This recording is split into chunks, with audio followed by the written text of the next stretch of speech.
Bom, semana passada nós entramos numa parte da cristologia de uma importância muito grande. Eu nem sei porquê ela não é tão citada, não é tão explorada como deveria. Então, falando da cristologia, em termos de ofícios de Cristo.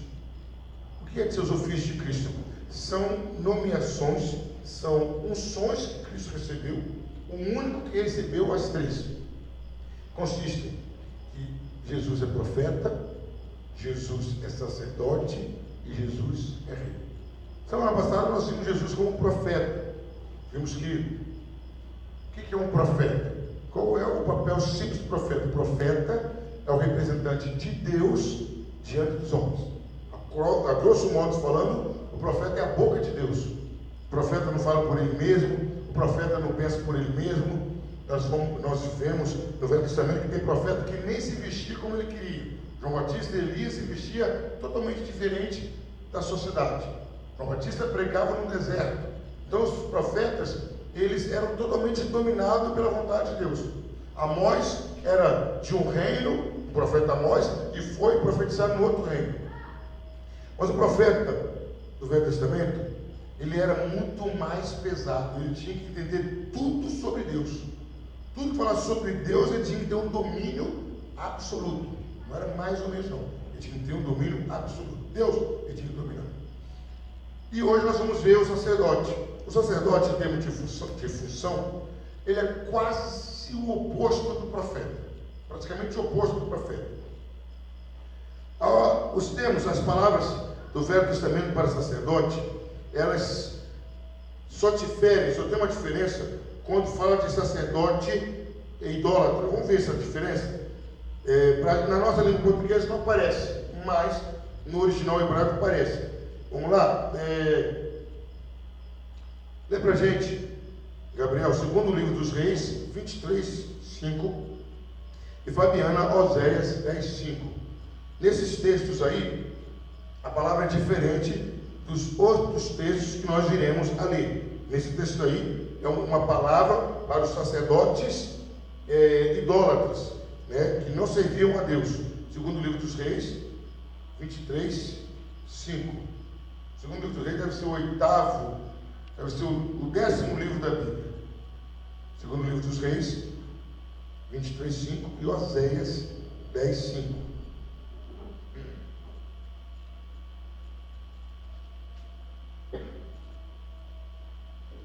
Então, a primeira coisa que estamos vendo, as palavras referidas a sacerdotes que não eram do povo, que não eram de Jeová, que não eram do Deus verdadeiro, era uma palavra, e para o profeta que é outra palavra. Então, vamos lá, 2 Reis 23, 5. Também destituiu sacerdotes que os reis de Judá estabeleceram para incensarem sobre os altos nas cidades de Judá e ao redor de Jerusalém, como também os que incentivavam a Baal, ao sol e à lua, e aos mais planetas, e a todo o exército dos céus. Então ainda falando que houve alguém que destituiu os sacerdotes de Judá e colocaram outro sacerdote. Colocou outro sacerdote. Essa palavra sacerdote é um outro significado, uma outra palavra em hebraico. Oséias 10, 5.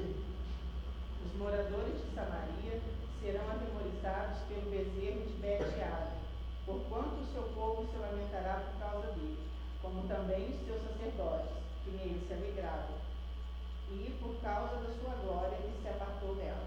Então, esses dois textos aparecem, ainda tem outro texto em Sofonias 1:4. Esses dois textos são outras palavras para sacerdote. Agora, o sacerdote do povo de Israel aparece algumas vezes. O interessante é que essas palavras, à medida que o tempo foi passando, eles foram tomando significados diferentes. Vamos lá, você já está no livro de Reis? Está no segundo Reis, vai no primeiro Reis, você volta um pouquinho. 1 Reis 4, 5. E a evangelista vê 2 Samuel 8, 18. 1 Reis 4, 5 e 2 Samuel 8, 18. Essas palavras que aparecem aí são para o sacerdote mesmo do povo de Israel. Pode ler. E Azarias, filho de Natã, sobre os provedores, e Zabudê, filho de Natã, oficial mor, amigo do rei. Isso. Agora, 2 Samuel 8,18.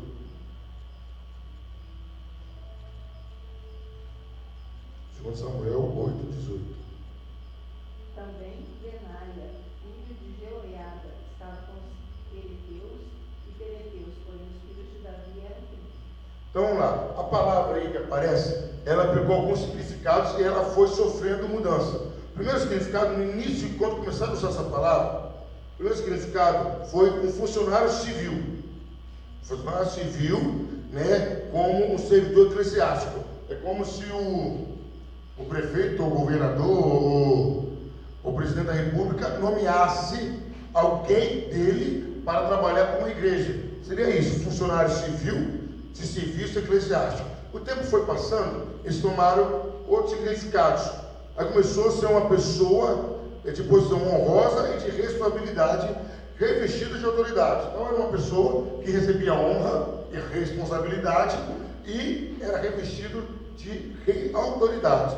O tempo foi passando e finalmente chegaram a ser apenas oficial eclesiástico. Perdeu aquela função civil, perdeu aquele vínculo com o governo, com o Estado, e passou a ser algo mais religioso, algo mais espiritual. E quando tomou o caráter mais religioso, ele passou a ser visto como um ser poderoso, uma pessoa sagrada, uma pessoa dedicada a Deus. Então, primeiro, era visto como um oficial civil, separado para trabalhar na igreja. Aí depois, começou a ser uma pessoa honrosa, de responsabilidade, revestida de autoridade.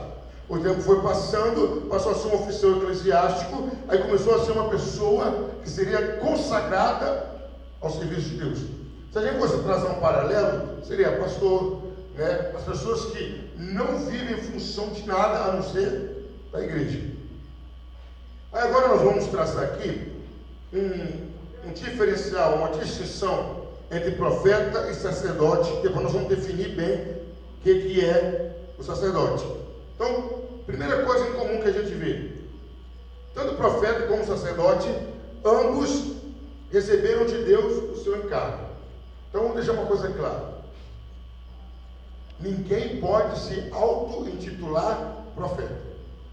Não existe isso. Não, eu sou profeta. Quem falou isso? Não, eu mesmo. Não, eu sou profeta. Não. É uma função dada por Deus. O sacerdote também é uma função dada por Deus. Antigamente existia uma tribo só para isso, era a tribo de Levi. Ninguém podia ser sacerdote levita, trabalhar no templo, se não fosse a tribo de Levi. Não era tribo, então era uma coisa hereditária. Mas olha o que aconteceu, vocês concordam comigo? Filho de peixinho, peixinho é? Nem sempre. Na natureza sim, mas no dia a dia não. E nós vimos isso. Os filhos de Arão não seguiram, os filhos de Eli não seguiram, os filhos de Samuel não seguiram. Então foi uma coisa que a capacidade humana não deu procedimento. Aí, ambos são dados por Deus. Vamos ver texto? Deuteronômio 18, é o quinto livro da Bíblia. Deuteronômio 18, 19 e Hebreus 5, 4. Deuteronômio 18, 19 e Hebreus 5, 4.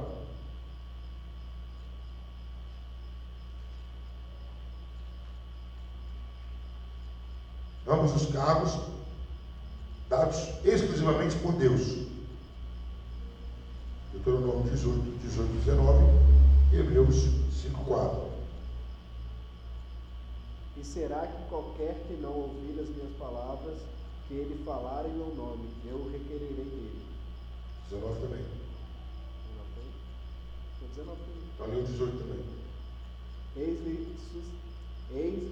suscitarei um profeta do meio de seus irmãos, como tu. Reporei as minhas palavras na sua boca, e ele lhes falará tudo que eu lhe ordenar. O que ele diz aí? Que Deus fala, eu suscitarei. Que Deus está falando o quê? Eu vou levantar, eu vou lá, vou escolher alguém do meio dos seus irmãos, e tudo que eu falar, ele vai falar. E se alguém não ouvir o que ele falou, eu vou cobrar a pessoa. Então, ser profeta era alguém levantado por Deus. Agora o sacerdote, Hebreus 5, 4. E ninguém toma para si esta honra, senão senão o que é chamado por Deus, como Arão. Aquilo que eu falei, alguém pode se auto-intitular sacerdote? Auto-intitular, tem que ser chamado por Deus, certo? Então, a primeira coisa em comum, antes de você ter distinção, a primeira coisa em comum é que os dois cargos são nomeados por Deus. Segunda coisa em comum é a primeira distinção, como que eu falei, o profeta, representante de Deus junto ao povo, mensageiro de Deus, né, de Deus para interpretar a sua vontade, um mestre religioso. Então o profeta era o quê? Falava da parte de Deus. Ele falava qual era a mensagem e caso fosse necessário, ele interpretava.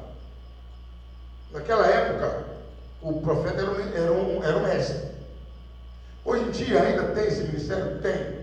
Mas tem muitos profetas que não são mestres religiosos, deveriam ser. Agora, qual é a diferença do sacerdote? O que é o sacerdote? O sacerdote é ao contrário. O profeta é o representante de Deus entre os homens. O sacerdote é um representante dos homens diante de Deus. Essa que é a diferença. É o representante do homem junto a Deus. Especial privilégio de aproximar-se de Deus e de falar e agir em favor do povo. O maior privilégio do sacerdote era esse. Na época do Velho Testamento, na época do tabernáculo, eu gosto de resumir, que era a igreja feita de pano. Tabernáculo é isso, não. Vamos simplificar. Era toda feita de pano, tenda, linho. Então só podia entrar no templo o sacerdote. Ele só podia entrar no lugar chamado Santo dos Santos, o sumo sacerdote. Então o privilégio do sacerdote é que ele podia se achegar a Deus. E aí ele podia falar e agir no povo. Então o sacerdote é o representante de Deus. Então vamos dar um exemplo bem próximo nosso.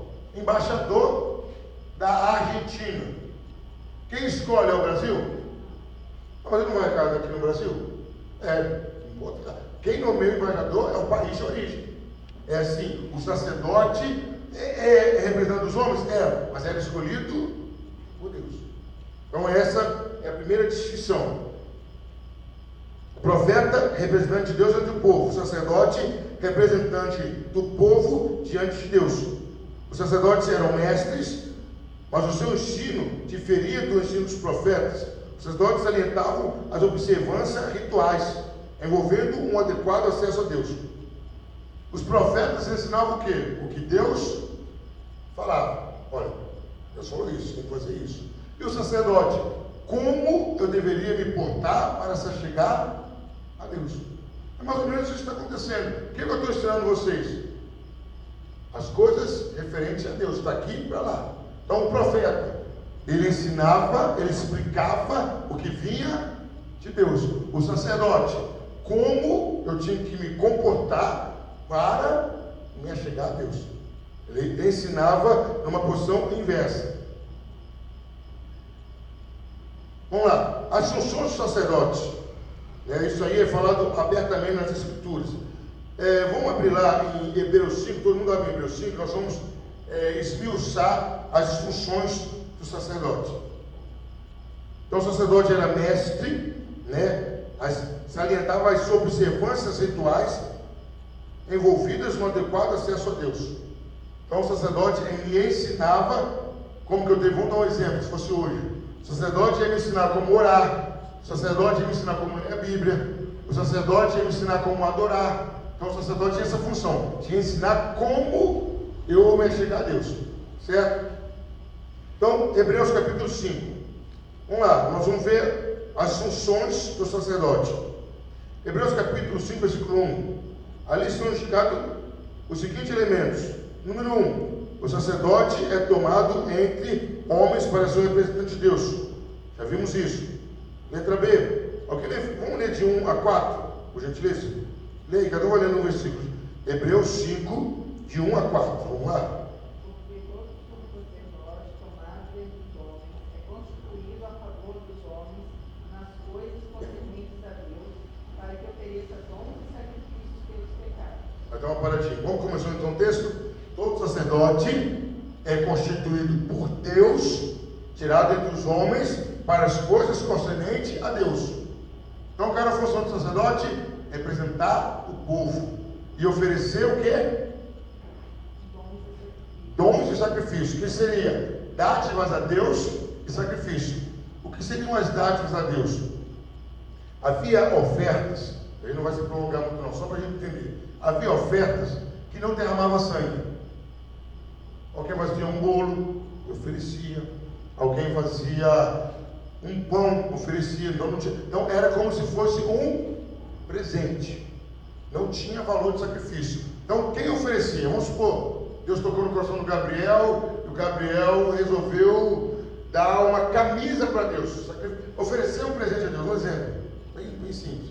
Ele não podia chegar, toma. Não, ele tinha que entregar para quem? Para o sacerdote. O sacerdote aqui tinha o coração de ofertar essa camisa.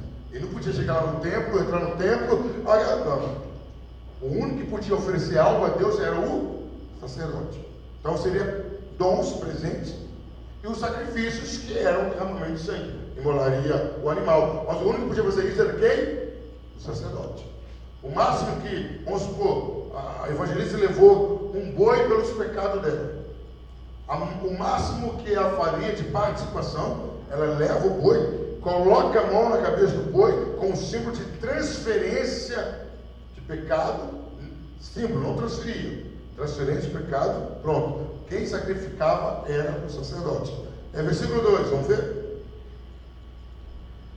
E possa compadecer-se ternamente dos ignorantes e errados, pois também ele mesmo está rodeado de fraqueza. Qual era a característica do sacerdote? Ser misericordioso. Porque que eles vão para banalizar, querendo ou não, ser sacerdote naquela época dá status. Hoje em dia ser pastor dá status, hoje em dia não adianta, dá. Não vem com essa que dá privilégio. Mas ali o que Deus exigia? Tinha que ser alguém que iria ser revestido de poder, de autoridade, mas tinha que ser misericordioso, tinha que ser compassivo, tinha que se compadecer pelas pessoas. Ele não podia achar que ele estava acima de todos em termos de qualificação. O sacerdote era um homem como eu e você. Tinha eu, não é isso que fala? Cheio de fraquezas e de limitações. Então o sacerdote tem que ter essa consciência. Eu estou perto do sagrado, mas não quer dizer que eu tenho o mesmo nível de santidade do sagrado. Tem que olhar as pessoas como que eu olho a mim mesmo, falho e limitado. Versículo 3. E por essa causa deve ele, tanto pelo povo, como também por si mesmo, fazer o pérdido dos pecados. Olha como que era complicado. Sou sacerdote. Eu tenho que oferecer sacrifício pelo pecado do povo. Mas antes de oferecer pelo pecado do povo, eu tinha que fazer o quê? Oferecer por mim mesmo. Olha a complicação. Então eu tinha que ir lá, oferecer o sacrifício por mim, e depois que eu ia lá para oferecer pelo povo. Aí não tinha ninguém que oferecesse por ele, era ele mesmo. Não, era o sumo sacerdote, né? Acima do sacerdote é o sumo sacerdote, que também tinha que oferecer por ele. A hierarquia era sumo sacerdote, sacerdote e levitas. Então todo mundo que estava ali, levita, sacerdote, tinha que oferecer sacrifício a Deus antes de começar a servir o povo, antes de começar a representar o povo. Estou conseguindo ser claro? Quer dizer, antes de eu falar pelo povo, eu tinha que falar por mim. Olha como que era complicado. Se fosse hoje, vamos supor que vocês não pudessem falar diretamente com Deus, não podem falar. Tem que falar comigo para eu falar com Deus. Vocês pecaram. Antes de vocês pedirem, vocês não podem pedir perdão a Deus. Eu tenho que pedir. Você, pastor, quando eu pequei, eu também pequei. Tenho que pedir perdão por mim. Depois eu peço por você. É assim que funcionava. O sacerdote sacrificava por ele, o sumo sacerdote por ele, o sumo sacerdote pelo sacerdote e por todos os levitas. Depois era pelo povo. E a gente sabe que o negócio era tão rigoroso, é tão sério, que o sumo sacerdote entrava uma vez por ano no lugar chamado Santo do Santo. Havia um véu que só entrava o sumo sacerdote uma vez por ano. E ele entrava com o sino e com a corda amarrada na cintura. Por que isso, pastor? Se ele entrasse e não tivesse com uma vida agradável a Deus, ele morria na hora. Mas ninguém podia entrar para puxar, para pegar, não. Ele tinha que ser puxado pela corda. Agora imagina, tinha como brincar com esse Deus? Naquela época, a vovó entrar lá. Imagina Imagina a vergonha nacional, porque era uma vez por ano. Então, a escala agora é do Gabriel. Meu Deus do céu, nossa. Aí todo mundo, nossa, que olha hoje, primeira vez que o Gabriel vai entrar lá, o sumo sacerdote Gabriel. Porque aí eles eram preparados desde pequenos. Não era todo mundo que era sumo sacerdote, não era todo mundo que era sacerdote. Alguns seriam levitas, alguns só seriam sacerdotes, outros sumos sacerdotes. Eram apontados por quem? Por Deus. Aí chegou, aí nascemos lá como levita, o meu tratamento é diferente, a minha herança é diferente, estou sendo tratado, chegou o grande dia, nossa, eu fui consagrado sacerdote, que privilégio. Queridos, Israel era quase 6 milhões de pessoas ou mais. Então, quem era consagrado sacerdote era uma autoridade máxima, era uma grande autoridade, não era qualquer um. Aí, finalmente, você é sumo sacerdote, ó, daqui a um mês você vai entrar lá. Era empolgante, mas ao mesmo tempo era temeroso. Você não sabe se Deus ia, como que Deus estava te vendo. Você só tinha contato com Deus lá dentro. Aí vinha todas aquelas roupas bonitas, linho, tudo, estola sacerdotal, tudo. Aí entrava. Agora imagina, tu sabendo, nossa, o Gabriel que vai entrar. Porque imagina, você entra, vive e sai morto. Qual era o comentário que ia sair? Estava errado. O cara estava em pecado, não podia tentar. Então era um prazer, mas ao mesmo tempo era um temor. Era um temor. Então o sacerdote oferecia por ele e por todos. Versículo 4. E ninguém toma para si esta honra, senão o que é chamado por Deus, como Arão. Então está falando o quê? As funções do sacerdote. Primeiro, tomado entre os homens. Segundo, constituído por Deus. Aí, terceiro, age no interesse dos homens nas coisas pertencentes a Deus, isto é, nas coisas religiosas. Ele tomava o partido dos homens. Ele fazia que os homens tivessem acesso a Deus. Era a responsabilidade dele, ensinar como fazer. Outra qualidade era: a sua obra especial consiste em oferecer dádivas e sacrifícios pelos pecados. O papel dele era esse. E outra função dele primordial era interceder pelo povo. Então o sacerdote oferecia sacrifício e intercedia pelo povo, orava pelo povo. E a outra função do sacerdote era abençoar em nome de Deus. Aí nós temos, a gente vai até ver, vamos dar uma olhadinha, é Números capítulo 6, é Gênesis, Levítico, Número, 4 livros da Bíblia. Capítulo 6, versículo 24 em diante, aí fala da bênção sacerdotal, a bênção que o sacerdote dava, que era a função dele. Qual a função do sacerdote? Sacrificar por si e pelo povo, interceder por si e pelo povo e abençoar em nome de Deus. Então, número 6, 24, 25, 26. Cada um dê um versículo por gentileza.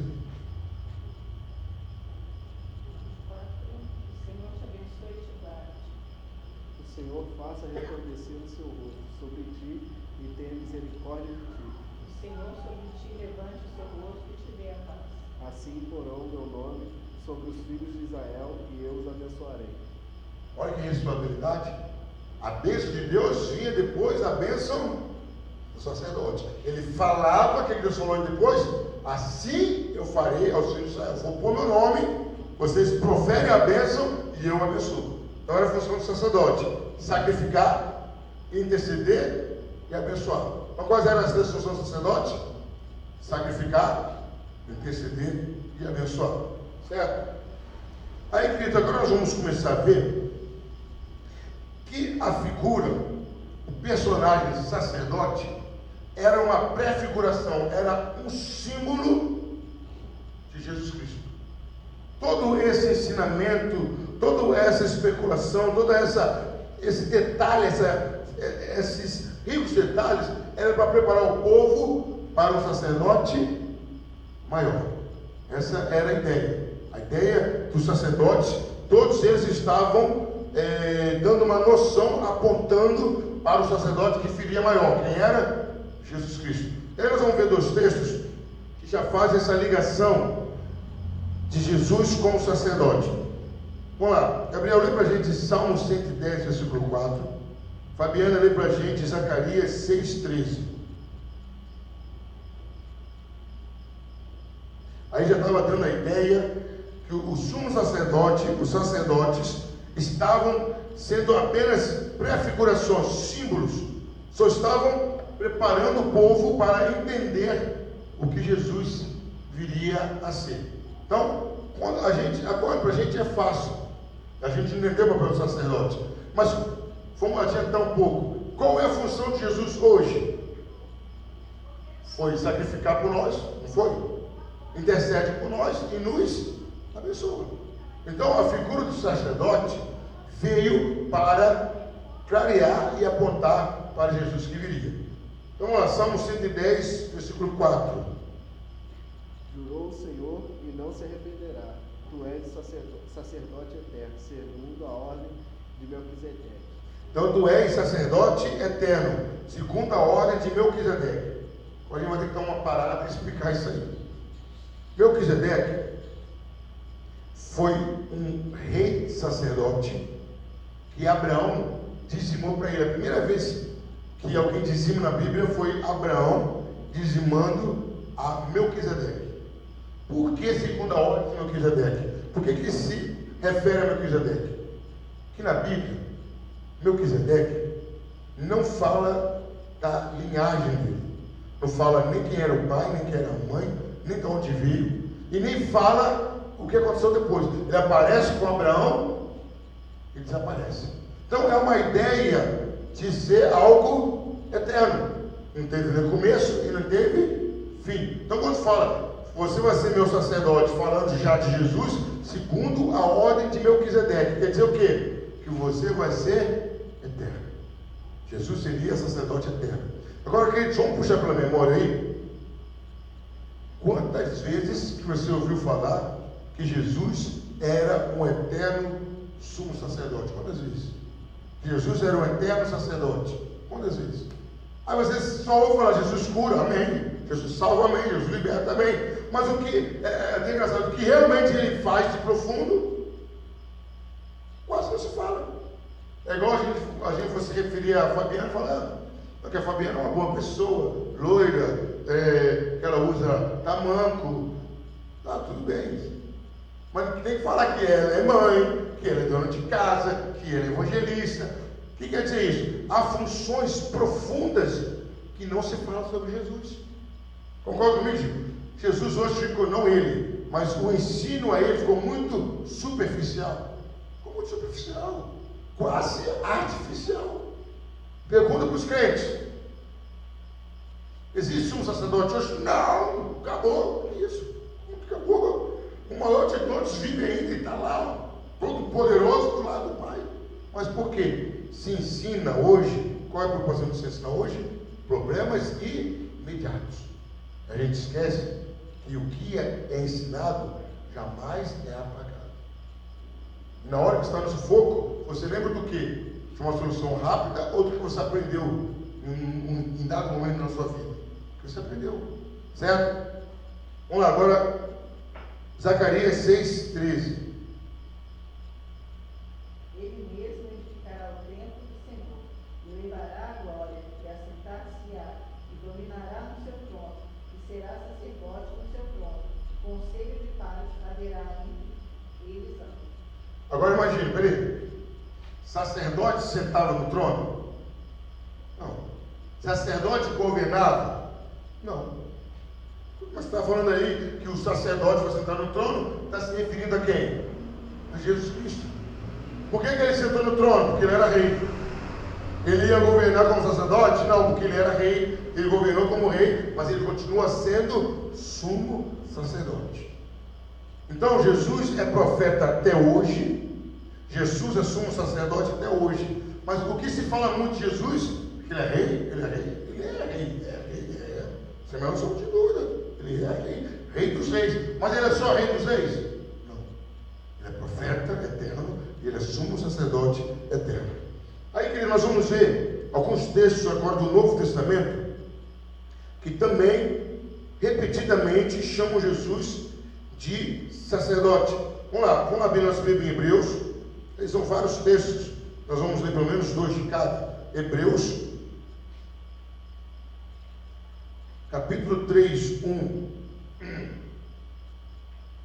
O Gabriel, Evangelista, capítulo 4, 14. Depois, o Gabriel de novo, capítulo 5, versículo 5. E depois, capítulo 6, versículo 20. Agora, os textos do Novo Testamento que se referem a Jesus como sumo sacerdote.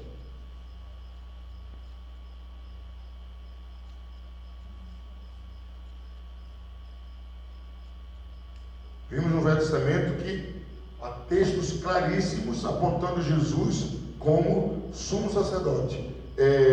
Hebreus 3, 1.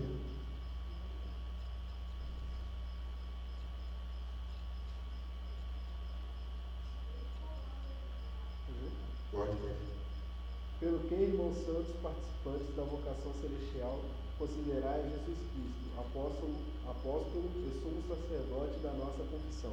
Opa! Considerar Jesus como apóstolo. O que é a palavra apóstolo? Enviado. Apóstolo quer dizer o enviado. Então Jesus é enviado por Deus. E o sumo sacerdote. Jesus foi sumo sacerdote? Não, ele é sumo sacerdote.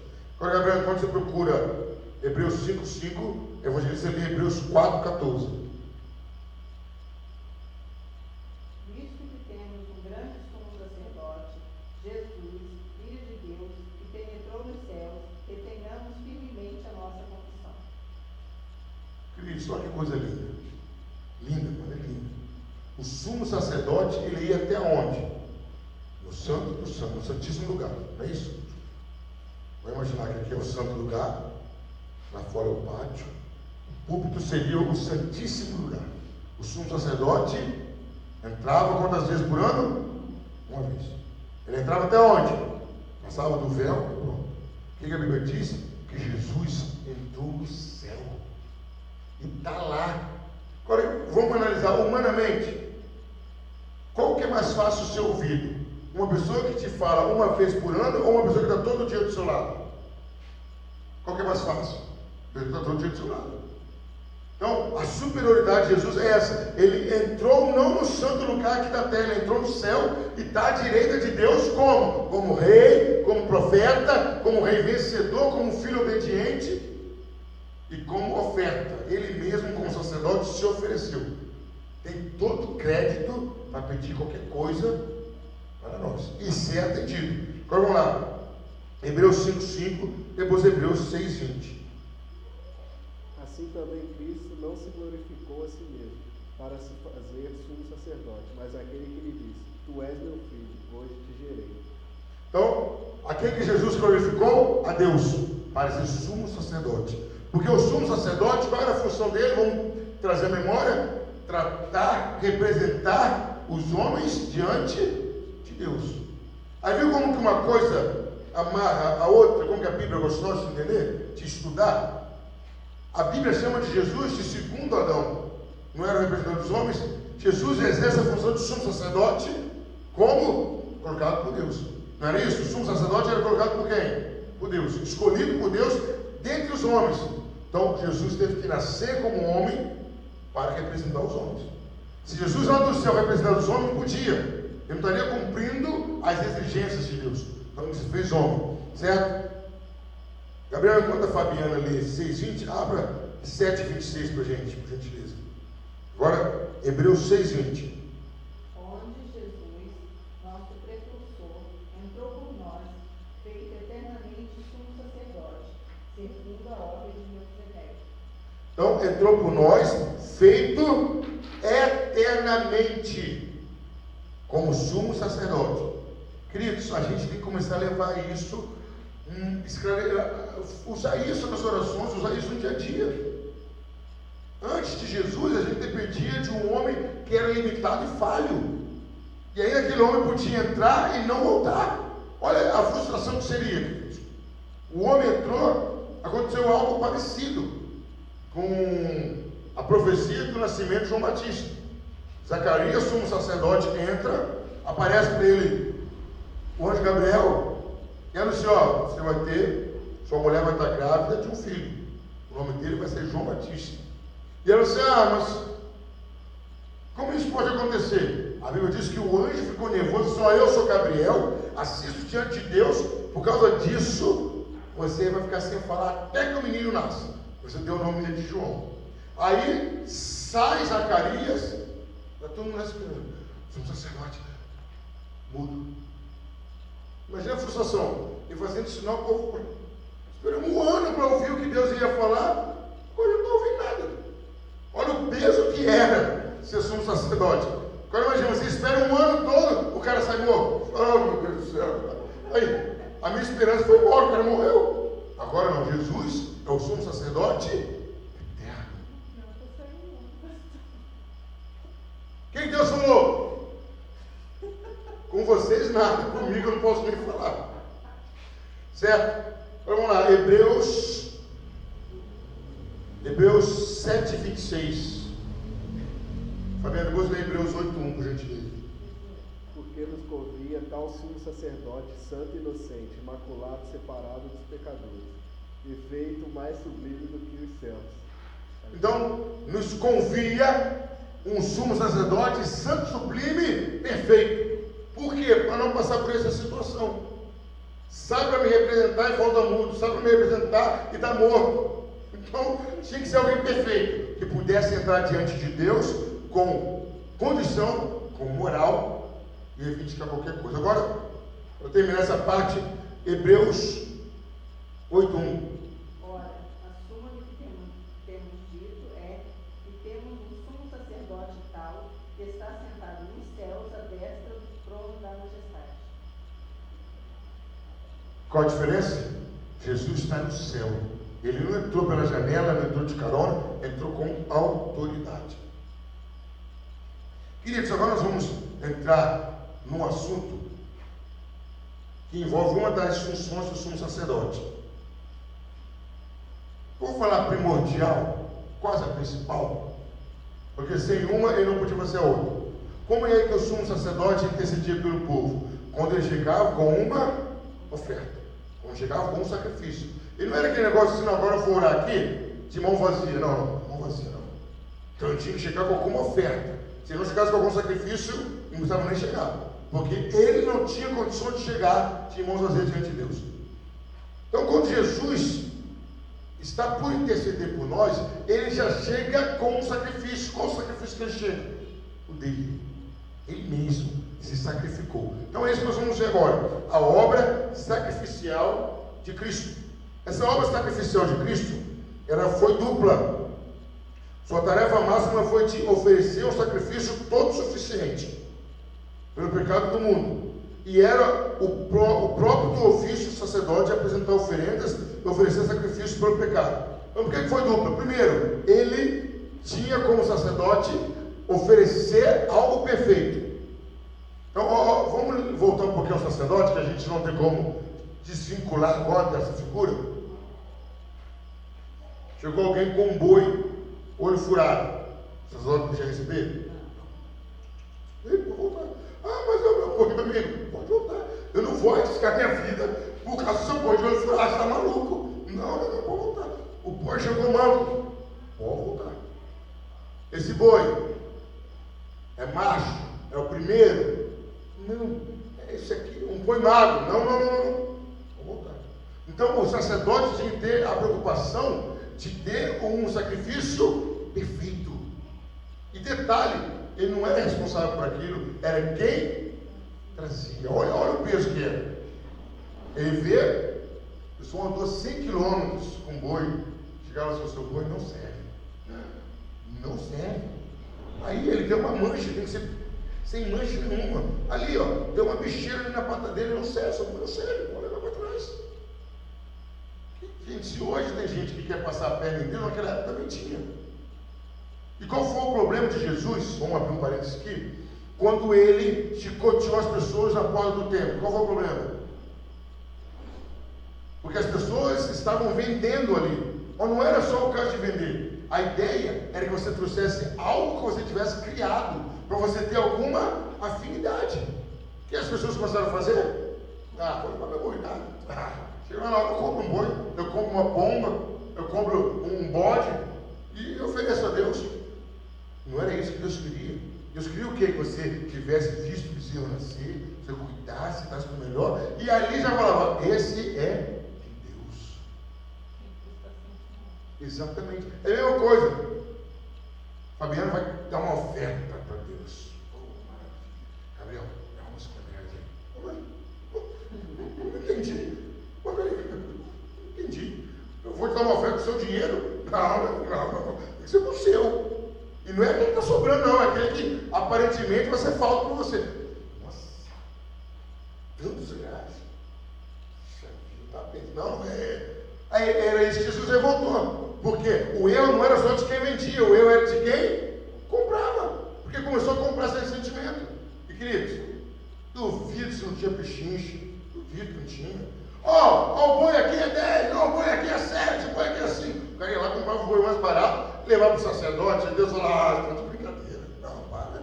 Não. Então o que acontece? O sacerdote tinha que ter a preocupação de ter um sacrifício perfeito, completo, suficiente. Então a obra de Jesus foi dupla por isso. Primeiro, ele tinha que estar em condição de oferecer. Era isso? E segundo, ele tinha que oferecer algo perfeito.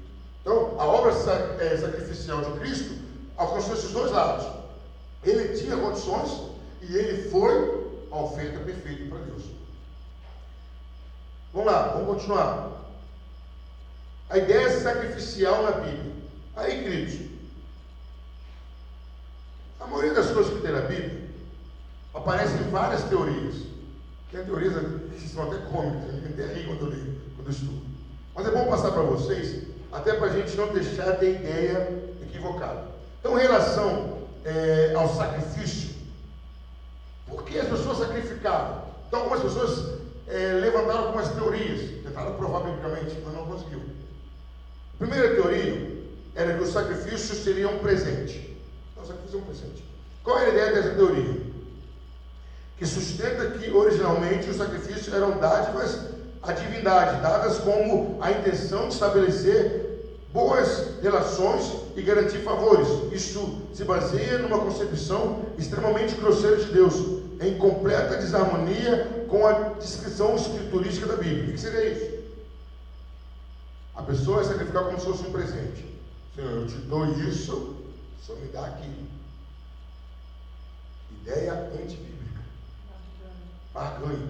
Está chamando de Deus de quê? Mercenário. Porque quanto mais boi eu desse, mais eu ia receber. E o pobre? Ficar na pedra, não ia ter nada de Deus. Então, não é a teoria de presente. O sacrifício não é um presente. A Bíblia fala de dons ou presentes oferecidos a Deus, mas unicamente como expressão de gratidão, e não com o propósito de pedir o favor a Deus. Então, quando você vai dar, eu vou ofertar a Deus, você está fazendo como ato de gratidão. Não, o que se prega muito, como que as coisas do passado refletem hoje. O que as pessoas às vezes ensinam? Qual é a campanha que o pessoal faz? Você dá para receber. Não. Você dá como gratidão. Vamos para analisar uma amizade correta? Vamos analisar isso? Quando você dá um presente para um amigo, você espera que ele te dê um presente? Não. Você dá por consideração, por amizade. Você gosta de dar para o filho. A ideia de sacrifício não pode ser essa. Não, já que eu dei para Deus, se for nessa direção, não faça isso. Então, primeira coisa, o sacrifício não era um presente para Deus. Segundo, havia uma ideia de uma comunhão sacramental. Essa ideia chega a ser criativa demais. Eu fico bobo como o homem é criativo, porque ele não tirou da Bíblia. Aí a ideia é o seguinte, a teoria é o seguinte, baseada numa ideia totâmica. O que seria isso, pastor? Ideia totâmica. De reverenciar um animal que supostamente compartilhava a natureza divina. O que é isso? Em ocasiões solenes, um animal assim considerado era morto para servir de comida para o homem, que deste modo comia literalmente o seu Deus e assimilava as qualidades divinas. Eu pego um animal que eu considero sagrado. Mas vamos supor que aqui no Brasil, qual animal que seria sagrado no Brasil? porque ninguém respeita nada no Brasil, né? É difícil achar um animal. Peru, pronto, também no Natal ele é respeitado, quando tinha ação de graça. Então, a ideia, o Deus peru, qual era a ideia? Você sacrificava e comia aquela ave. Com isso, o poder daquele Deus passava para você. Aí você tinha comunhão com Deus. Por isso que eu falei que o homem é criativo. Imagina, você vai comer o seu Deus e o poder do seu Deus vai passar para você. A criatividade do homem. Então, alguns acreditavam que sacrifício era isso. Porque o boi que era sacrificado tirava a gordura, a melhor parte, era para Deus. O restante era para os sacerdotes, para os levitas, para sustentarem. Mas aquilo não quer dizer que porque eles comeram, que eles passariam a ter poder de Deus. Não discussão nenhuma. E jamais que Deus iria se tornar um animal para ser comido. Não, que absurdo é esse? Teoria da comunhão sacramental. Outra teoria seria a teoria de homenagem, segundo o qual os sacrifícios eram originariamente expressão de homenagem e dependência. O homem foi instigado a procurar mais íntima comunhão com Deus, não por um senso de culpa, mas por um sentimento de dependência e por um desejo de prestar homenagem a Deus. Essa teoria não faz justiça aos fatos, no caso de sacrifícios primitivos como o de Noé e de Jó. Então levantaram uma teoria o quê? Que os sacrifícios eram uma homenagem a Deus. Não estou sacrificando por homenagem, não é porque eu tenho pecado, não. Eu gosto de Deus, eu vou fazer uma média com Ele, para mostrar que eu dependo dele, não. Sacrifício não é homenagem a Deus. Sacrifício não é homenagem a Deus.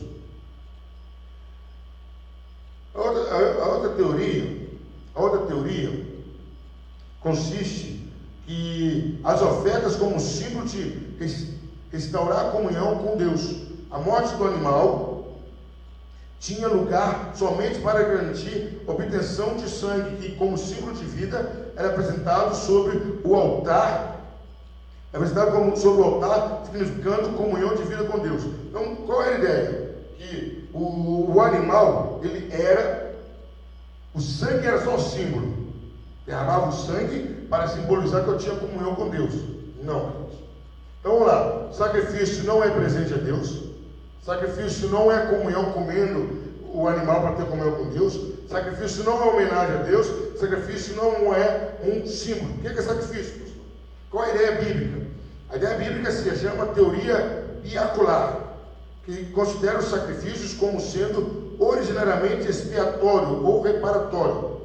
Nessa teoria, a bíblica, a ideia fundamental presente na imolação do animal era a expiação vicária pelos pecados do ofertante. À luz da Escritura, essa teoria merece preferência à ideia de que, sejam quais forem os outros elementos presentes, como uma expressão de gratidão, de comunhão ou de comunhão com Ele. O elemento biacular também estava presente, sendo o mesmo elemento mais proeminente, é favorecido pelas seguintes considerações. Então vamos lá.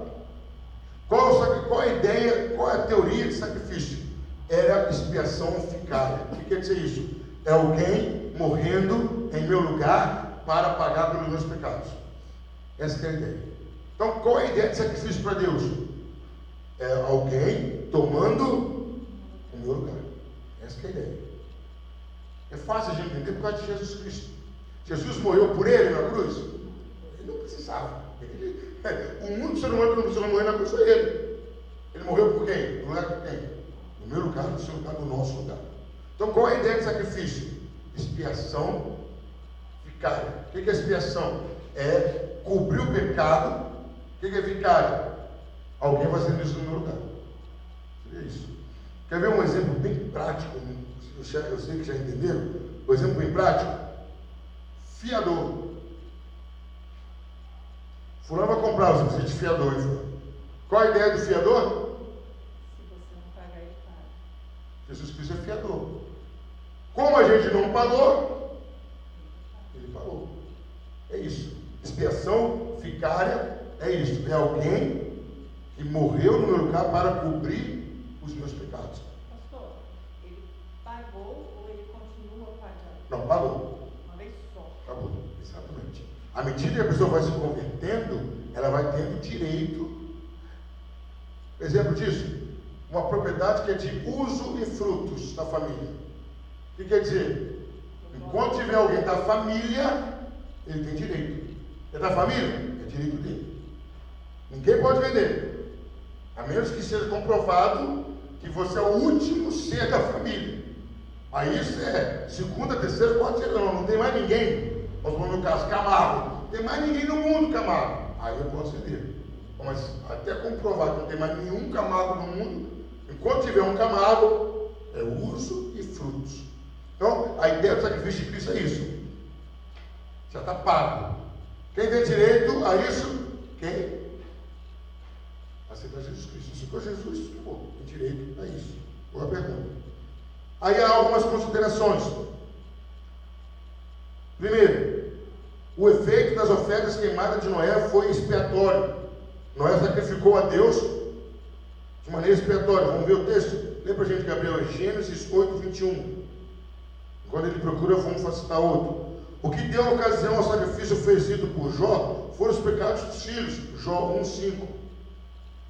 Então, Noé, Gênesis 8, 21, ele oferece a Deus, chega agradável a Deus, chega, mas o motivo era expiatório, substituir alguém. Gênesis 8, 21. E o Senhor cheirou o suave cheiro, e disse o Senhor em seu coração: não tornarei mais a amaldiçoar a terra por causa do homem, porque a imaginação do coração do homem é má, desde sua meninice. Nem tornarei mais a ferir todo vivente, como fiz. O que acontece aí? Noé sai da arca, o arco-íris, que Deus coloca depois, ele oferece um animal. O animal estava representando quem? A raça humana. E Deus se agradou. Noé fez como símbolo de gratidão, mas o derramar de sangue para Deus é como um substituto da raça humana. Aquele derramamento de um sangue inocente foi agradável a Deus. Mas por que foi agradável a Deus? Não foi aquele animal, porque Deus já estava pensando no sacrifício de Jesus Cristo. Aí lá Noé estava agradecendo Pela família dele, porque ele foi salvo. Mas agradou a Deus só o quê? O simbolismo que era. É igual, vamos dar um exemplo aqui. Imagina uma pessoa que você ama. Aí alguém te dá algo, vamos dar um exemplo bem simples. Você tem uma pessoa que você ama e ela usa um determinado perfume. Se alguém te der aquele perfume, você vai gostar por causa do perfume ou da lembrança que ele traz? Da lembrança. Opa, gostei do perfume. Mas não foi nem do perfume em si, foi o que ele trouxe. Aquela oferta trouxe a Deus, ou fez Deus visualizar o que Jesus iria fazer, que seria algo agradável a ele. Certo? Agora Jó 1, 5. Sucedeu, pois, que tendo decorrido por turno de dias de seus banquetes, enviava a Jó e o santificava, e se levantava de madrugada, e oferecia holocaustos, segundo o número de todos eles, porque dizia Jó: porventura pecaram meus filhos, e blasfemaram de Deus no seu coração. Assim fazia Jó continuamente. Foi claro. Por que Jó sacrificava? Por causa do suposto pecado dos filhos. Isso foi claro. Outro motivo dessa teoria ser aprovada, bíblica, é que o sacrifício representava o que ali? Na hora, o animal mesmo que irracional, ele sabe a hora que chega na morte dele, ele pressente, o instinto dele permite isso. Era um momento de sofrimento do animal. Era um momento que a vítima, o animal, era sacrificada e com certeza sofria e doía. Ele era furado e o sangue escorria. Então a ideia é o quê? O sacrifício tinha que passar a ideia de sofrimento e de morte. Foi o que Jesus passou. Então, queridos, o que a gente está mostrando aqui? Tudo isso que o Velho Testamento, a gente fala, não gosta do Velho Testamento, meu querido, para com isso. O Velho Testamento era a introdução para a obra de Jesus. Se não tem Velho Testamento, eu e você iríamos entender o que Jesus fez? Nadinha. A gente achava Jesus maluco. O Velho Testamento dá essa base. Outra coisa que a gente vê, está em plena harmonia com o fato de que os sacrifícios prevaleciam entre nações pagãs, em geral, certamente eram considerados como expiatórios. Então, sempre que era feito o sacrifício, era expiatório. A gente vê alguns filmes aí, filmes de terror, e aqui na minha memória, filme antigo, King Kong. Qual era a ideia de ter colocado aquela artista loira lá no pé do morro? Qual era a ideia? que sacrificar a fera para não fazer nada. Aquele sacrifício era expiatório. Então, a maioria dos povos pagãos tem essa ideia. O sacrifício nunca foi para elogiar aí A ou B. Sempre era expiatório. Alguém tomando o lugar de alguém. Dava um para não pegar tudo. Exatamente. A ideia de sacrifício é essa. Sempre foi. Também está em perfeito acordo com a indubitável presença do período pré-mosaico de várias promessas do Redentor por vir. Deve ter isso em mente os que consideram a ideia peculiar do sacrifício como demasiadamente avançada para a época. Então o que acontecia? Quer ver um exemplo disso? Abre a Bíblia de vocês, por gentileza, em Gênesis capítulo 4. O que eu amo é que a Bíblia não tem para onde se correr. Ou é Bíblia, ou não tem jeito. Às vezes alguém quer discutir comigo, eu falo, você crê na Bíblia? Não tem nada para falar com você. Porque o meu argumento é Bíblia, você não crê na Bíblia. Eu vou acabar dando ponto com você. Você não crê em nada que eu vou falar, então você não crê na Bíblia, não tem conversa. Gênesis 4, vamos ler de 1 a 6. Cada um lê do versículo, por gentileza. E conheceu Adão a Eva, sua mulher, e ela concebeu, e teve a Caim, e disse, alcancei do Senhor um varão. E teve mais a seu irmão, Abel, e Abel foi pastor de ovelhas, e Caim foi lavrador da terra. E aconteceu ao cabo de dias, que Caim trouxe do fruto da terra uma oferta ao Senhor.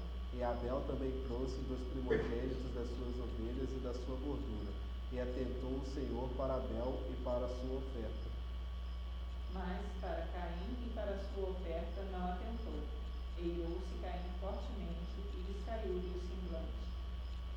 E o Senhor disse a Caim, por que te irastes? E por que decaiu o teu semblante? Até aí tá bom, obrigado. O que Caim ofereceu a Deus? Olha aí no texto. Fruto da terra. Fruto da terra. Uma oferta ao Senhor. Não vamos julgar se era bonita, se era nova. Ele ofereceu fruto da terra. O que Abel ofereceu? Primogênito das ovelhas e da gordura. Qual a oferta que Deus aceitou? Da terra. Abel. O que Deus estava mostrando ali? Sacrifício tem que ter derramamento de sangue. Tem que se perder uma vida ali. Não é pelo esforço humano, porque o fruto da terra era produzido pelo esforço humano. Caim plantou, colheu e colocou lá. Abel sacrificou a ovelha. Então ali Deus já estava dando dica do que? É sacrifício? É dessa forma. Tem que ter a morte de inocente. Não é qualquer um também não. Vamos deixar isso claro. Lá, como eu já falei, não era uma ovelha manca, uma ovelha cega de um olho, ou uma ovelha sem orelha. O que é isso? Vamos ser sinceros. Se Deus deixasse a Lavonte, o que ele ia receber de sacrifício? Boi doente, ovelha quase morrendo, ovelha sem lã, cabrito cheio de mosquito. Deus falou, não, isso não é qualquer coisa não, é coisa perfeita. Porque quando Deus falou, quando chegar a minha vez de oferecer o sacrifício por vocês, eu vou dar o meu melhor. É isso que o texto está nos ensinando, é isso que a Bíblia está ensinando. Deus não aceitou qualquer coisa, por quê? Deus não daria qualquer coisa. O que Deus deu? João 3,16. Porque Deus amou o mundo de tal maneira, seu único filho. Eu poderia ter me dado, não poderia? Eu sou dele, poderia dar o Gabriel, não poderia? Vai cá, Gabriel, ô Senhor, você vai morrer pela nação. Não é assim não. Você porque o Senhor mandou, por que não podia ser o Gabriel? Por que não podia ser a Fabiana? Por que não podia ser o pastor Camargo? Porque somos imperfeitos. Não é fisicamente falando não, é em questão de ética, em questão de moral, em questão de santidade. Não tem como se a gente morresse por nós mesmos, ainda iríamos para o inferno. Genética também. Fomos feitos do ser humano que já estava contaminado pelo pecado, então não tinha jeito. Você vai dar uma coisa imperfeita para fazer um Deus perfeito? Não tem como. Você é brasileiro, está no exterior. Se o cara quiser te agradar, ele tem que dar alguma coisa brasileira para você. Você torce para um time de futebol. Independente do time que for. Ó, fulano, ó, eu pensei em você, aí você torce pro Flamengo, o cara.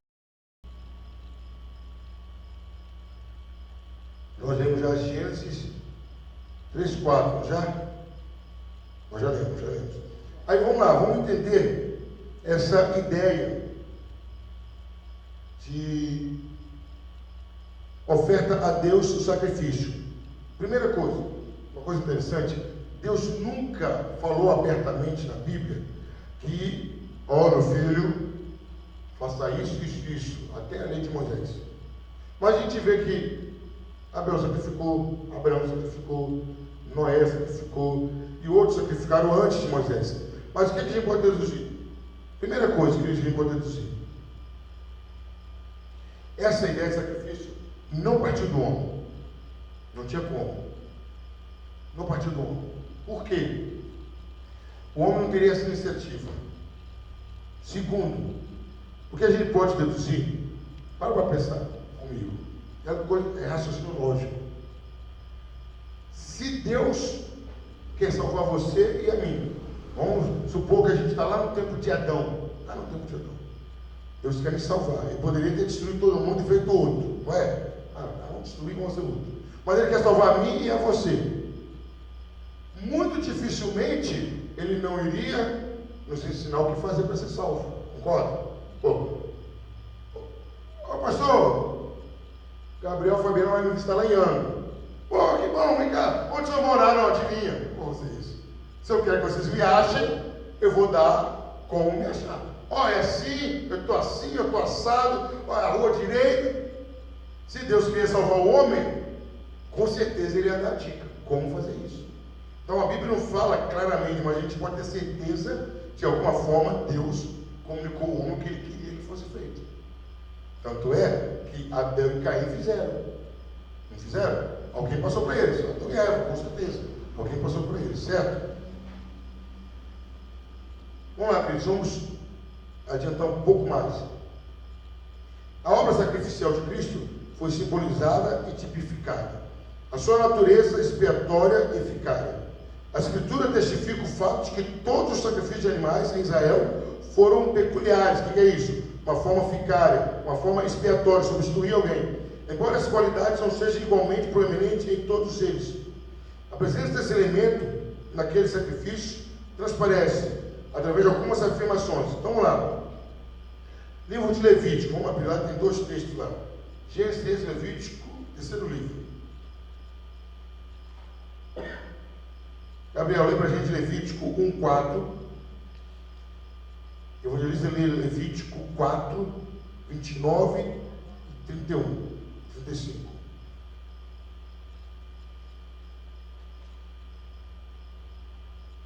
E porá sua mão sobre a cabeça do holocausto, para que seja aceito por ele, para a sua expiação. Isso. Então, lembra aquilo que eu falei? Será colocada a mão sobre ele para que seja aceito como expiação, como alguém morrendo em meu lugar, como alguém pagando pelos meus pecados. Então coloca a mão sobre o animal, essa era a ideia. Agora Levítico 4, 29, 31 e 35. Aí, Gabriel, procura 5:10, Levítico 5:10, por gentileza. 29, 31 e 35. Isso.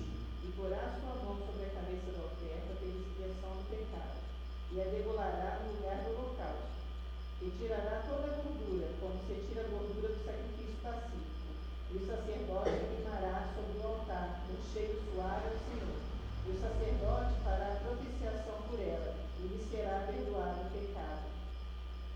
E tirará toda a sua gordura, como se tira a gordura do cordeiro do sacrifício pacífico, e o sacerdote a queimará sobre o altar, em cima das ofertas queimadas do Senhor. Assim, o sacerdote por ela para a expiação dos seus pecados que pecou, e lhe será perdoado o pecado. Então qual é a ideia? Sacrifício, tirando o melhor para Deus, sacrificando pelos pecados do sacerdote, para depois você pelo povo. Agora 5:10. E do outro fará o holocausto, conforme ao costume. Assim o sacerdote por ele fará a expiação do seu pecado que pecou, e lhe será perdoado.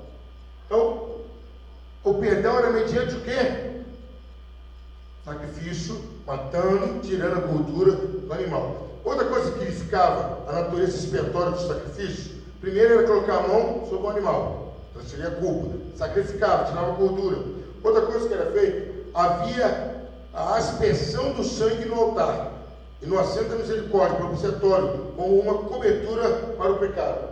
Pegava o sangue e aspergia, jogava, mostrando o quê? Que o sangue foi derramado sobre aquela pessoa. Qual era a ideia?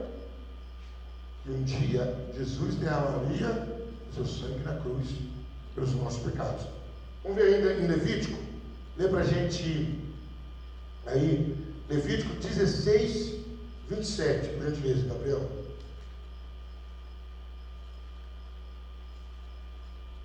Depois vai ver, Levítico 4, 26. 26. Pode ler. Levítico 16, 27. Mas o novilho da expiação e o bode da expiação do pecado, cujo sangue foi trazido para fazer expiação no santuário, será levado fora do arraial. Porém, as suas peles, a sua carne e o seu esterco queimarão com fogo. Então o sangue seria aspergido, mostrando o quê? Que aquele sacrifício foi feito, estaria sobre aquelas pessoas que seriam alcançadas por aquele sacrifício. E agora, o sacrifício era feito repetitivamente. Era repetido para quê? Para mostrar o que é um constante perdoar de Deus. Ofereceu o sacrifício, pecado perdoado. Ofereceu o sacrifício, pecado perdoado. Gabriel, acha lá para mim, por gentileza, Salmo 32, versículo 1. Pode ler para mim, Levítico 4, 26. Também queimará sobre o altar toda a sua gordura, como a gordura do sacrifício pacífico. Assim, o sacerdote por ele fará a expiação do seu pecado e lhe será perdoado. Quantas vezes que ele tinha que fazer isso? Sempre que fosse se chegar a Deus. Então era um repetir do sacrifício constantemente, mostrando o quê? Que não havia uma eficácia no sacrifício. Concorda comigo? Vamos dar um exemplo aqui. Você fez um lanche. Chegou em casa, jantou de novo. Humanamente falando, uma pessoa normal, né? Quer dizer o quê? Que o lanche não te satisfez. Não satisfez. Você pega o lanche, come, que te satisfaz, você vai jantar de novo? Não. Então, qual é a ideia? Que o sacrifício feito ali não era satisfatório para a justiça de Deus. Por quê? Era um animal limitado, irracional, e o homem pecava. Então, o homem sempre queria renovar aquele sacrifício. Até que Jesus veio, depois um ponto final, não precisa mais de sacrifício. Certo? Vamos ver. Salmo 32, 1. Bem-aventurado aquele cuja transgressão é perdoada e cujo pecado é coberto. É isso que está falando. O pecado era coberto pelo sangue do Cordeiro. Com Jesus, quer ver? Abre lá, Fabiano, João 1, 29. Então, Gabriel, pode ir lá, João, Novo Testamento. Olha a diferença. Nos animais, o sangue era coberto, o pecado era coberto. Com Jesus Cristo, João 1, 29. No dia seguinte, João viu a Jesus, que vinha para ele, e disse: Eis o Cordeiro de Deus, que tira o pecado do mundo. Cobria o pecado? Tirava o pecado. Os animais cobriam. Jesus tira o pecado. A diferença de sacrifício enorme é essa, a eficiência.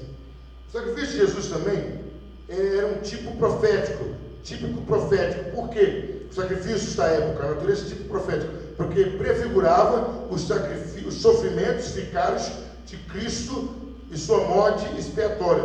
Então os sacrifícios tinham como finalidade o quê? Apontar para Jesus. Assim como os animais morriam no lugar dos homens, Jesus iria morrer no nosso lugar. Gabriel, você está com o dedinho aí em Salmo? Lê para a gente Salmo 40, de 6 a 8. Salmo 40, de 6 a 8. Sacrifício e oferta não quiseste, das minhas orelhas furastes. Holocausto e expiação pelo pecado não reclamaste. Então disse: Eis aqui venho, no rolo do livro está escrito de mim: deleite em fazer a tua vontade, ó Deus meu. Sim, a tua lei está dentro do meu coração. Está falando de quem? Jesus Cristo. Sacrifício. Deus não exigiu o sacrifício de Jesus. Ele, por que a orelha furada? Escravo por livre, espontânea vontade. Jesus falou: eu me agrado em fazer a tua vontade.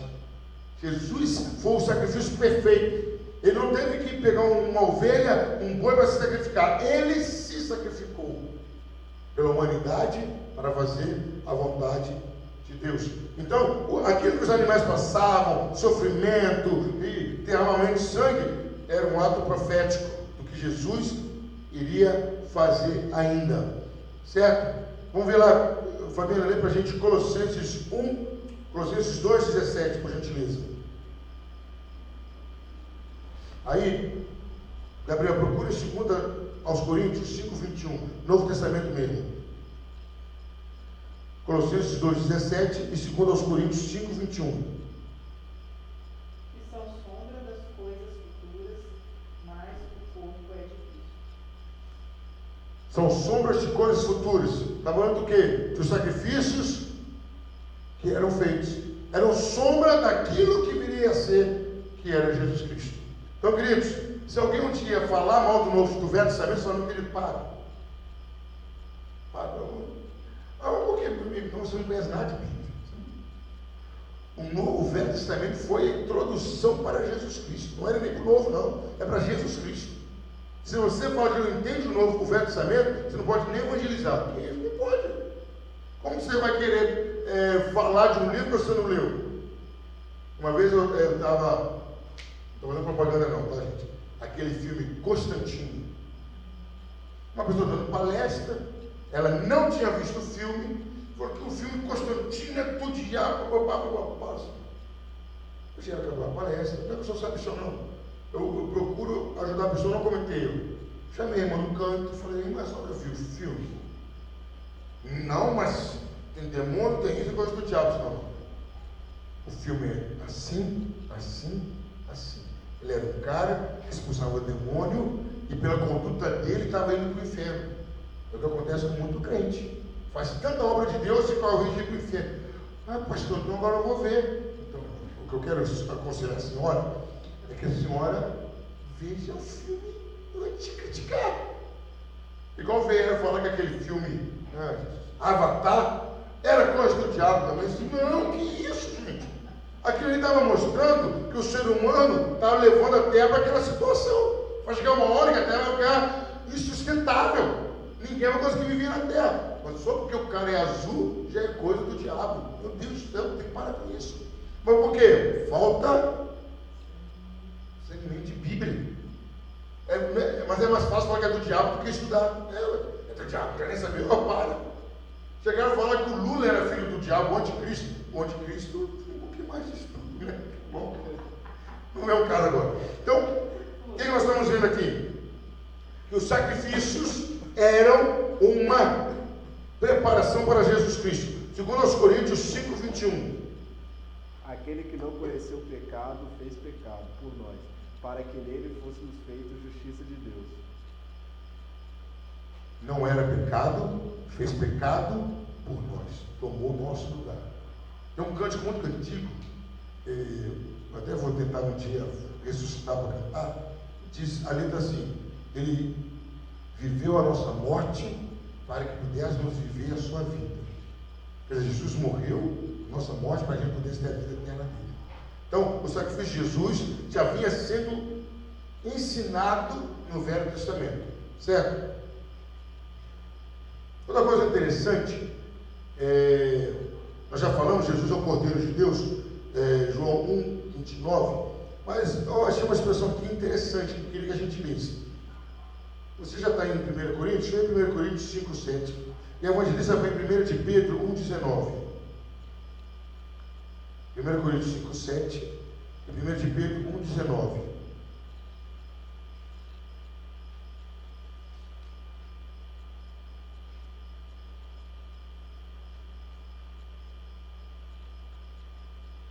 Alimpai-vos, pois, o fermento velho, para que sejais uma nova massa, assim como estáis sem fermento, porque Cristo, nossa Páscoa, foi sacrificado por nós. O que era a Páscoa no Velho Testamento? O sacrifício que marcava a libertação do povo de Israel saindo do Egito. Então o pessoal tinha o cordeiro pascual. Ele pegava o cordeiro que era morto como símbolo daquele ato de Deus. Aí quem está falando agora que quem é o cordeiro pascual? Jesus Cristo. Quem é a Páscoa hoje? Jesus. Por quê? Com a morte dele, olha que coisa linda, com a morte dele tivemos a libertação do pecado. Olha o tanto de coisa que tem para ensinar, queridos. Aí eu fico, povo, abrir um parênteses, o cara quer fazer, tem gente querendo ensinar a você crer no sabonete ungido, pelo amor de Deus, no óleo que faz isso, não para, olha o tanto de coisa que tem aqui para a gente aprender. Se a gente deixar, a gente vira a noite, e a gente não chega à metade da Bíblia. Então, querido, Jesus é o nosso cordeiro pascual. Aquele cordeiro também simbolizava Jesus Cristo. Agora 1 de Pedro 1,19. Mas com o precioso sangue de Cristo, como de um cordeiro imaculado e incontaminado. Como um cordeiro Imaculado. e incontaminado. Cordeiro perfeito. Como cordeiro, o sangue do cordeiro, Jesus. Jesus é o cordeiro. Né? Jesus é aquele que nos substituiu. Querido, agora nós vamos estar terminando, porque não vai dar para dar tudo mesmo hoje. Nós vamos ver, só para terminar, o propósito do sacrifício do Velho Testamento. Ele tinha dois propósitos no Velho Testamento do sacrifício. Número 1, meios pelos quais o ofensor podia ser restaurado à posição e aos privilégios externos, desfrutados em sua condição de membro da teocracia, a que ele tinha perdido o direito por negligenciar e transgredir. Então, qual é o primeiro propósito do sacrifício? Fazer a pessoa voltar a ter acesso ao direito. Então, quando ele sacrificava, ele voltava a poder usufruir das bênçãos de Deus, porque os seus pecados eram perdoados. Então, o primeiro propósito era esse. A pessoa sacrificava com que intenção? Voltar a poder usufruir dos direitos. O primeiro propósito do sacrifício era esse. Vamos ver alguns textos? Hebreus 9:9 e Hebreus 10:4. Então a ideia do sacrifício, o primeiro propósito do sacrifício, como tais, eles cumpriam o seu propósito, dependente da disposição e do espírito com que foram apresentados. Contudo, em si mesmo não eram eficazes para expiar transgressões morais. Então, vamos deixar isso claro. Qual era aqui, esse propósito aqui? A pessoa sacrificava independente como ele estava. Ritualmente falando, ele já tinha acesso normal. Então, vou dar um exemplo aqui. Se fosse hoje em dia, a pessoa, antes de tomar ceia, tinha que orar. Vamos supor que se fosse uma regra. Antes de tomar ceia, você tem que ajoelhar e orar. Depois que você ajoelhar e orar, você pode tomar ceia. Concorda comigo que alguém podia ajoelhar e orar só por ritual? E nunca ter feito nada? E ela tomava ceia. Então, ritualmente falando, a pessoa que oferecesse o sacrifício, ela, aos olhos humanos, já estava habilitada a usufruir dos outros sacrifícios, dos outros privilégios. Pronto. Cumpriu o seu ritual, você tem direito a isso. Vamos ver os textos? Hebreus 9:9. Quem achou 9:9? Que é uma alegoria para o tempo presente em que se oferecem dons e sacrifícios, e quanto a consciência não podem aperfeiçoar tudo que faz o serviço. Então o que está dizendo aí? É uma alegoria, é apenas algo para fantasiar. Isso, o ritual, não pode aperfeiçoar quem está fazendo. Como assim, pastor? Por exemplo, vou dar um exemplo aqui. O fato de eu estar ensinando, quer dizer que isso aqui é poderoso para fazer ou não pecar? Não. Isso aqui qualquer um, entre parênteses, pode estudar e passar, mas ele pode estar tendo uma vida errada. Pode ter uma vida errada. Quantas pessoas que já não viram gravar CD de salmos? Quantos? Vamos além. Quantos artistas que já não gravaram um filme sobre o Senhor Jesus Cristo? Mudaram a vida deles? Não. Um ato de representação. Então é isso que ele está falando. Muitas pessoas no Velho Testamento faziam aquilo como um mero ato ritual. O coração não estava naquilo.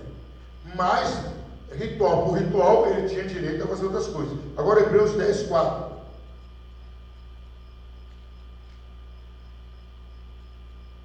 Porque é impossível sangue dos touros e dos bodes tire os pecados. Ele está falando, tirar o pecado, lembra que nós acabamos de falar? Quem tira o pecado? Jesus. O sangue dos bois, dos touros, não tira o pecado. Eles cobrem. O único que tira pecado é o sangue de Jesus. O segundo propósito do sacrifício, do ponto de vista espiritual, eles eram tipos dos sofrimentos e mortes fincados de Cristo. E só obtinham perdão e aceitação de Deus quando eram oferecidos com verdadeiro arrependimento, com fé no método da salvação usado por Deus. Então olha só, o propósito eram dois. Primeiro, a pessoa participar dos outros rituais. Se não ofereceu, não tinha acesso a outros rituais. Mas espiritualmente, para Deus, a pessoa só tinha o perdão dos pecados se ela fizesse aquilo com o coração arrependido. Então eu ia levar o boi lá, eu ia levar o boi. Estava levando o boi, mas meu coração estava em outro lugar. Para Deus aquilo só servia de ritual. Espiritualmente, para Deus não fazia diferença. Então, ele fala, vou pecar, depois só no fim do ano ir lá e levar o boi. Ritualmente era aceitável, espiritualmente não. Quer ver? Vamos dar um salto aí. Deus reclamando sobre isso. Abra a Bíblia de vocês em Isaías capítulo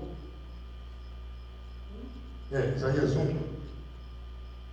Aí Deus fala rasgadamente sobre essa atitude que tinha sido banalizada pelo povo de Israel. Versículo. Deixa eu ver aqui direitinho para a gente. Isaías capítulo 1. A partir do versículo 10, nós vamos até o 17. Olha só Deus falando sobre isso. Pode começar. Ouvi a palavra do Senhor, vós príncipes de Sodoma, prestai ouvidos à lei de nosso Deus, vós, o povo de Gomorra. Dá uma paradinha aí. Sodoma e Gomorra existia na época de Isaías? Não. Já estava destruído. Mas o que Deus estava fazendo? Chamando-os de prostitutos, de adúlteros, como que era Sodoma e Gomorra. Deus já começa falando, ó, vocês são igual aqueles caras lá. Ou Sodoma, ou Gomorra, Deus está falando, ó, vocês ressuscitaram a atitude deles. Olha o que ele diz, continua, por gentileza. De que lhe serve a mim a multidão de vossos sacrifícios? Opa, estão vendo? Qual foi a pergunta de Deus? O que adianta? O que me serve isso tudo, o sacrifício de vocês? Continua. Diz o Senhor, já estou farto dos holocaustos de carneiros e da gordura de animais negros, e não volto com o sangue de bezerros, nem de cordeiros, nem de bodes. Aí. O que Deus exigia de sacrifício? Gordura e sangue. O que ele fala agora? Não me agrado mais. Cansei, não quero. Aí nós vamos ver por quê. Continua lendo, Gabriel. Quando vides para comparecerdes perante mim, quem requereu isso de vossas mãos, que viesses pisar os meus átrios? Deus está falando o seguinte, não é nem para você pisar mais no meu quintal. Não está falando do templo, o átrio. Não é nem para vocês pisarem mais no meu átrio. Quem pediu vocês virem aqui? Quem falou vocês virem aqui? Continua. Não tragais mais ofertas de Baal. O incenso é para a minha abominação, e as ruas novas e os sábados, e a convocação das congregações. Não posso suportar iniquidade, nem mesmo o ajuntamento solene. Quem diz aí? Vocês estão trazendo debalde, estão trazendo oferta em vão. A oferta vã não me serve, não me agrada, eu não quero. Eu não quero. Aí nós vamos ver daqui a pouco por que ele não quer. Continua, por gentileza. As vossas luas novas e as vossas solenidades as aborrece a minha alma. Já me são pesadas, já estou cansado de as sofrer. Continua. Pelo que, quando estendeis as vossas mãos, escondo de vós os meus olhos.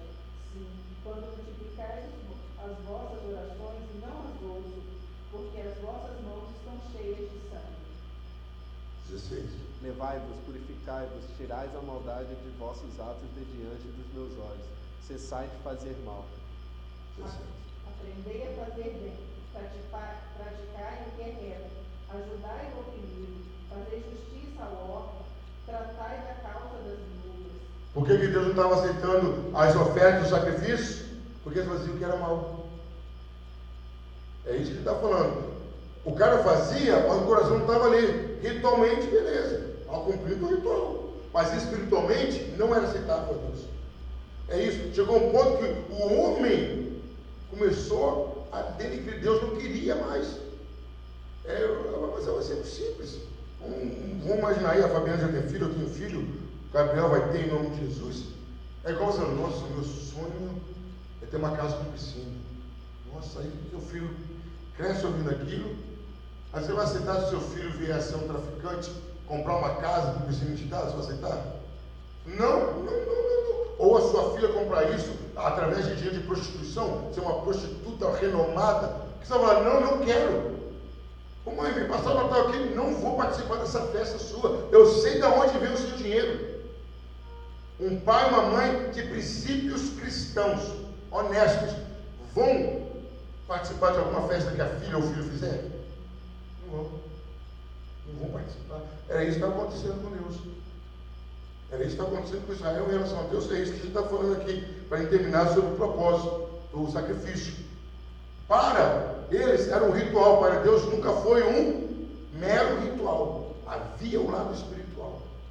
E queridos, só para terminar, hoje em dia não é muito diferente isso. Tem muita gente que está fazendo por fazer para Deus. Fazer por fazer para Deus não faz a menor diferença. Amém? Então nós paramos sobre as provas bíblicas da obra sacrificial de Cristo e depois nós vamos estar continuando, porque realmente é interessante e grande.